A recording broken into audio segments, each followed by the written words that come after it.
নমস্কার শ্রোতা বন্ধুরা, সন্ধ্যায় গল্পের আসর ইউটিউব চ্যানেলে তোমাদের সবাইকে স্বাগত। আজকের গল্প হারায় খুঁজি, কলমে রিমিতা কর। ফোনটা রেখে ঘাড় ঘুরিয়ে মৈত্রী দেখল মেঘা অল্প দূরে পাথরের মূর্তির মতো দাঁড়িয়ে আছে, তার দু চোখ জল। মৈত্রী থতমত খেয়ে মেয়ের দিকে এগিয়ে গেল। মেঘার গায়ে হাত রেখে বলল, কি হয়েছে মা, কাঁদছিস কেন? মেঘা মুহূর্তে মায়ের বুকে ঝাঁপিয়ে পড়ে মুখে গুজে ফুপিয়ে উঠল। মৈত্রী অবাক হলো। অল্পে ভেঙে পড়ার মেয়ে মেঘা নয়, তার আবেগ বরাবরই কম। ছোট থেকে খুব গুরুতর কারণ না হলে তার চোখে জল আসে না। সেই মেঘা আজ এইভাবে কাঁদছে কেন? মৈত্রী মেঘাকে টেনে সামনে মুখোমুখি দাঁড় করায়। তারপর নিজের হাতে মেঘার দু চোখ মুছিয়ে সে প্রশ্ন করল, এত বড় মেয়ে এইভাবে বাচ্চাদের মতো কাঁদছিস কেন? বলবি তো কি হয়েছে? মেঘার মাথা নিচু, দু চোখে জলের ধারার বিরাম নেই। ঠোঁট দুটো থরথর করে কাঁপছে। মৈত্রীর বুকের ভেতরটা অস্থির হচ্ছে। মনে হচ্ছে আরও সজাগ হয়ে ফোনে কথা বলা উচিত ছিল। বাড়ি ফাঁকা, মেঘা নিজের ঘরে পড়ছে, তাই সে আর সাবধানে কথা বলেনি। দেবস্মিতার গলা পেয়ে আনন্দে সে যেন সাময়িকভাবে সব ভুলে গিয়েছিল।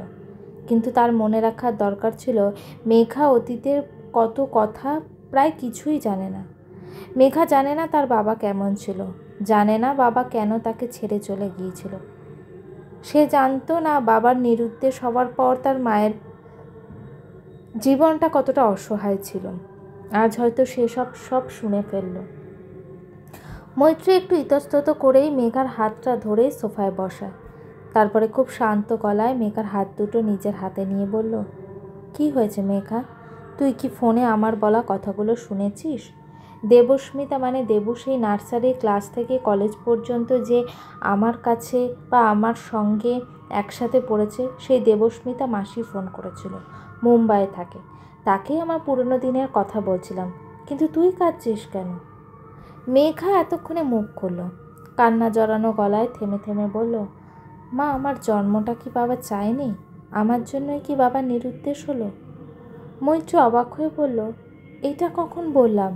বাবা তো তোকে খুব ভালোবাসতো, কত ঘটা করে তোর মুখে ভাত করেছিল, 500 লোক খেয়েছিল। তাহলে বাবা চলে গেল কেন? আমার জন্য কি বাবার একটুও মন কেমন করলো না? মৈত্রীর এই প্রশ্নের কি উত্তর দেবে জানে না। সে শুধু বলল, বাবা হয়তো স্বেচ্ছায় যায়নি, পরিস্থিতির চাপে পড়ে যেতে বাধ্য হয়েছিল। তবে তুমি যে বললে বাবা পলাতক, মা, আমার ভাগ্যটা কেন এরকম বলতে পারো? মৈত্রীর ভেতর থেকে দমকা কান্না বেরিয়ে আসতে চাইছে, তবু সে নিজেকে সংযত করল। মেঘাকে বুঝিয়ে বলল, বাবা কেন সেদিন চলে গিয়েছিল আমরা কেউ জানি না, তাই না জেনে তাকে ভুল বোঝা উচিত নয় মেঘা। তবে এটুকু বলতে পারি, বাবা তোকে খুব ভালোবাসতো, সেখানে কোনো খাত ছিল না। আসলে তোর বাবা গৃহী হলেও সাধক ছিল, নিজের রিসার্চের মধ্যে ডুবে থাকতেন। এমন মানুষের সংসার করা উচিত হয় না। আচ্ছা মা, আমার সাথে বাবার কোনো দিনও দেখা হতে পারে? আমার খুব জানতে ইচ্ছে করে বাবার নিরুদ্দেশের কারণটা কী ছিল। আচ্ছা, তুমি তো আমাকে কোনো দিনও বলোনি যে বাবা ভাবাতে কাজ করতো, বাবার রিসার্চের বিষয় কী ছিল। আজ তুমি আমাকে বাবার কথা বলো। মৈত্রী দেখলো মেঘা একটু শান্ত হয়েছে। ওর কান্নার কারণ এতক্ষণে মৈত্রীর কাছে পরিষ্কার হয়েছে। মেঘা আসলে অস্তিত্বের সংকটে পড়ে গিয়েছিল, তাই এভাবে ভেঙে পড়েছিল। যাই হোক, মৈত্রী মেয়েকে বলল, মেঘা, অনেক দেরি হয়ে গেছে, রান্না করতে হবে। তাছাড়া বাবার কথা আর কী বলবার, জেনেই বা তোর কী হবে? তোকে যে মানুষটা এতদিন ভালোবাসা দিয়ে বড় করেছে সেই তোর প্রকৃত বাবা। এই বাবা কিন্তু তোর জন্য অনেক কষ্ট করেছে। মেঘা জোরে জোরে মাথা নাড়ায়। ওসব কথা ছাড়ো, তোমাকে আজ বাবার কথা বলতেই হবে। বাবার সাথে তো তোমার অ্যারেঞ্জড ম্যারেজ, মানে বাবা প্রথম থেকে কেমন ছিল? কেমন আবার? নিজেকে নিয়ে থাকতে ভালোবাসতো, প্রচুর পড়াশোনা করতো, সারাদিন ইনস্টিটিউটে রিসার্চের ব্যস্ত থাকতো, বাড়ি এসেও পড়াশোনা নিয়ে থাকতো। আমার সাথে কথা বলার মতো সময় ছিল না তার।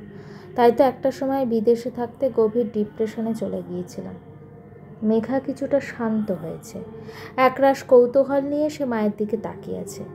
মৈত্রী এবার উঠে পড়তে গেল। মেঘা মায়ের হাত ধরে বসিয়ে দিল। দাঁড়াও না, একটু পরে যাবে। আমাকে বলো, বাবা তোমাকে কেমন ভালোবাসতো? তুমি কি বাবাকে ভালোবাসতে? মেঘার কথা শুনে মৈত্রী অবাক হলো। ছেলেমেয়েরা বড় হলে মায়ের বন্ধু হয় ঠিকই, কিন্তু মেঘা এমন মেয়ে নয়, অত্যন্ত চাপা স্বভাবের। দরকারের বাইরে খুব বেশি কথা সে বলে না, বন্ধু বান্ধব খুব কম, নিজেকে নিয়ে থাকতে ভালোবাসে। সেই মেয়ে আজ মাকে এইসব প্রশ্ন করছে, ভাবতে পারছে না মৈত্রী। যাই হোক, এই প্রশ্নের কি উত্তর দেবে বুঝতে পারল না, শুধু বলল, এসব কি প্রশ্ন মেঘা, ভালোবাসতো কিনা কি করে বলবো, তবে কখনো অসম্মান করেনি, খুব মাথা ঠান্ডার মানুষ ছিল। বাবা তোমার সাথে রিসার্চের কথা আলোচনা করতো? মানে তুমি জানতে বাবা কী নিয়ে কাজ করছে? কি আলোচনা করবো, আমি কমার্স আর তোর বাবা তো পিওর সায়েন্সের মানুষ। তবে রেডিও অ্যাক্টিভিটি নিয়ে কাজ করতো সেটা জানি, খুব সাবধানে করতে হতো, স্পেশাল ইউনিফর্ম পরে ল্যাবরেটরিতে ঢুকতে হতো। বাবার সাথে কাজ করতে এমন কাউকে তুমি চেনো, মানে নাম মনে আছে? না, তোর বাবা কোনো দিনও ইনস্টিটিউটের কথা বাড়িতে বলতে ভালোবাসতো না, কোনো গল্প করতো না। তবু সিঙ্গাপুরে কয়েকজনের সঙ্গে আলাপ হয়েছিল, কিন্তু লাস্টে ভাবাতে কাজের সময় কারোর সাথে আমার পরিচয় হয়নি। আর ওখানে ছিলাম তো মাত্র কয়েকটা মাস। তোর অন্নপ্রাশনের পর গিয়েছিলাম, আর তোর জন্মদিনের 1 মাস আগে বাবা নিরুদ্দেশ হলো। আর এই যেমন দেবুর বর নাকি তখন ভাবাতে ছিল, আমি জানতামই না। মেঘার মুখে যেন আলো জ্বলে উঠল। কি বললে? দেবস্মিতা আন্টির হাজব্যান্ড ওখানে তখন কাজ করতেন? এখন তিনি কোথায় করেন? গত 20 বছর ওখানেই নাকি আছে। যাকে, তোর এসব জেনে লাভ নেই, পড়তে যা, বাবার কথা ভেবে কি লাভ। আমি যাই, 10:30 বাজে, কখন রান্না বসাবো? যাই হোক, মৈত্রী এবার আর মেয়ের কোনো বারণ না শুনে মরমর করে উঠে রান্নাঘরের দিকে এগিয়ে গেল। এদিকে মেঘা মায়ের কথাগুলো শুনে ফেলার পর থেকে কিছুতেই যেন শান্তি পাচ্ছে না। এক অজানা ইতিহাস জানার নেশা যেন তাকে পেয়ে বসেছে। তার বাবার কথা জানতে ইচ্ছে করছে। কোথায় যেন বারবার বাবার জন্য গর্ববোধ হচ্ছে। তার বাবা এত বড় বড় ইনস্টিটিউটে রিসার্চের সুযোগ পেয়েছে। কেন জানি না, তার মনে হচ্ছে আজ বাবা থাকলে তার জীবনটা পাল্টে যেত। বাবা নিশ্চয়ই তাকে জোর করে ইঞ্জিনিয়ারিংয়ে পড়াতে পাঠাতো না। বাবা ঠিক উচ্চশিক্ষার মর্ম বুঝত। সেও হয়তো বাবার মতো রিসার্চ করত, বাবার কত গাইড পেত। এর পাশাপাশি তার মাথায় আর একটা সম্ভাবনা ঘা দিচ্ছে। বাবাকে কি সোশ্যাল মিডিয়া বা কোথাও খুঁজে পাওয়া যাবে? বাবা যদি বেঁচে থাকে, সুস্থ থাকে, তাহলে সে ঠিক একদিন বাবাকে ঠিক খুঁজে বার করবে। বাবার মুখোমুখি হয়ে নিরুদ্দেশের কারণ সে জিজ্ঞেস করবে। যাই হোক, ঘন্টা 2 কেটে গেছে। মৈত্রী রান্না সেরে বিশ্রাম নিচ্ছে। এমন সময় অর্ণবের ফোন এলো। মৈত্রী ধরে হ্যালো বলতেই অর্ণবের আতঙ্কিত গলা, মৈত্রী, সর্বনাশ হয়ে গেছে, আমি কি করব বুঝতে পারছি না। কি হয়েছে? তিন্নির মা এইমাত্র ফোন করেছিল। তিন্নি হাতের শিরা কেটেছে, প্রচণ্ড ব্লিডিং হচ্ছে, অজ্ঞান হয়ে গেছে, হসপিটালে ভর্তি করতে হবে। আমার ভীষণ ভয় করছে মৈত্রী, মেয়েটা আমার বাঁচবে তো? মৈত্রীর মনে হলো যে কে যেন তাকে ধাক্কা দিয়ে গভীর খাদে ফেলে দিল। কোথা থেকে কি হয়ে গেল? সকালের কথা কাটাকাটির ফল এত দূর হতে পারে ভাবতে পারছে না মৈত্রী। একরাশ বিস্ময় নিয়ে সে বলল, কি বলছো? কেন করলো? সকালে ওইভাবে কথাগুলো বলা আমার একদম উচিত হয়নি। মেয়েটা বরাবর অভিমানী, আমাকে কাছে পায় না, এটা ওর চিরকালের আক্ষেপ। যাই হোক, আমি স্কুটারে আছি, 10 মিনিটের মধ্যে ওদের বাড়ি পৌঁছে যাব। কোনো হসপিটালে নিয়ে যাবে এখনও ঠিক করেনি। চুমকি কি বলে দেখি, তোমাকে ফোন করব, তখন চলে এসো। হ্যাঁ, এখন আমি রাখছি। মৈত্রী ধপ করে বসে পড়ল। তার শরীরের ভেতরে এক শীতল অনুভূতি হচ্ছে। বুঝতে পারছে আবার একটা ঝড় এগিয়ে আসছে। চুমকিকে মৈত্রী ভয় পায়। এর আগে বহুবার সে বিনা দোষে মৈত্রীকে দোষারোপ করেছে। ছোটবেলায় তিনি একবার এ বাড়িতে এসে পড়ে গিয়ে মাথা ফাটিয়েছিল। তেমন গুরুতর নয়, তবে রক্ত বেরিয়েছিল। চুমকি সেদিন রাতে ফোন করে মৈত্রীকে যা নয় তাই বলেছিল। এমনকি বলেছিল মৈত্রী নাকি ইচ্ছে করে ধাক্কা দিয়ে তিন্নিকে ফেলে দিয়েছে। সেই ঘটনা সামলে উঠতে মৈত্রীর বহুদিন সময় লেগেছিল। আশ্চর্য, তারপরেও চুমকি মেয়েকে বারবার পাঠিয়ে দিত, আর কিছু হলেই মৈত্রীকে দোষ দিত। তারপর একদিন অর্ণব খুব প্রতিবাদ করতে চুমকি থেমেছিল। যাই হোক, আধা ঘন্টা পর আবার অর্ণবের ফোন এলো। মৈত্রী, আমরা বাইপাসের ধারে নয়নদ্বীপ নার্সিংহোমে তিন্নিকে নিয়ে যাচ্ছি। তুমি তো ওটা চেনো, চলে এসো। মেঘাকে আনার দরকার নেই, একা এসো, রাখছি। এখন কি অবস্থা? জ্ঞান এসেছে, তবে ব্লিডিং বন্ধ হয়নি। ওরা ট্যাক্সিতে যাচ্ছে, আমি স্কুটারে।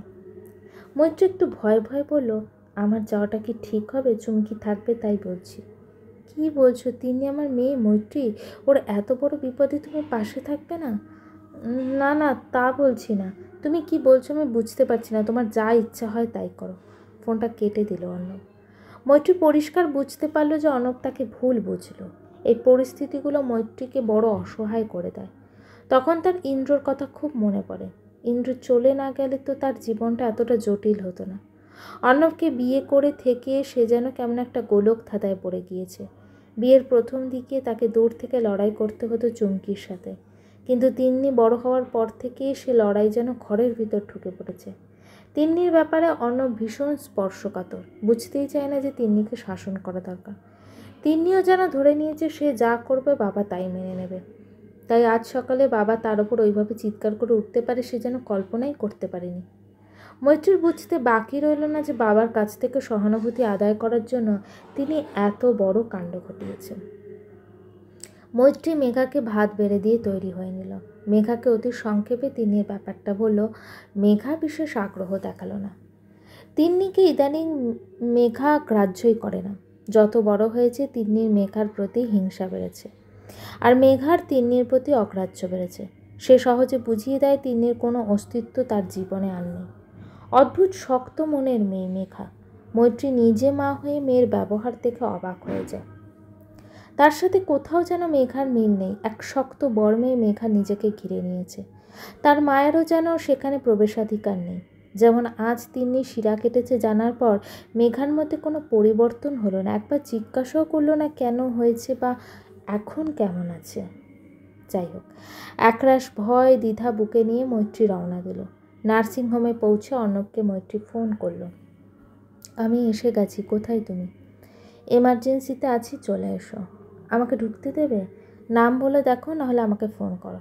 আচ্ছা। নার্সিংহোমটা বিশেষ বড় নয়, দোতলা বাড়ি, খরচ বড় হসপিটাল থেকে তুলনামূলক অনেকটা কম। তবু ভর্তি হলে তো কয়েক হাজার খরচা হবে। মৈত্রীর চিন্তা হচ্ছে অর্ণবের হাতে একদম টাকা নেই। সে কাল বলেছে 50,000 দেওয়ার পর একেবারেই নিঃস্ব হয়ে গেছে। কি করে এখন খরচা করবে? মৈত্রী চোখ বন্ধ করে ইষ্ট দেবতাকে স্মরণ করল। হে ভগবান, এবারটা রক্ষা করো, তিন্নিকে যেন ভর্তি করতে না হয়, তাকে যেন আজকেই ছেড়ে দেয়।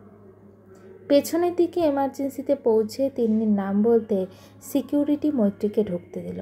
ভেতরে পা দিতেই ওষুধ ফিনাইলের একটা ঝাঁঝালো গন্ধ মৈত্রীর নাকে এসে লাগলো।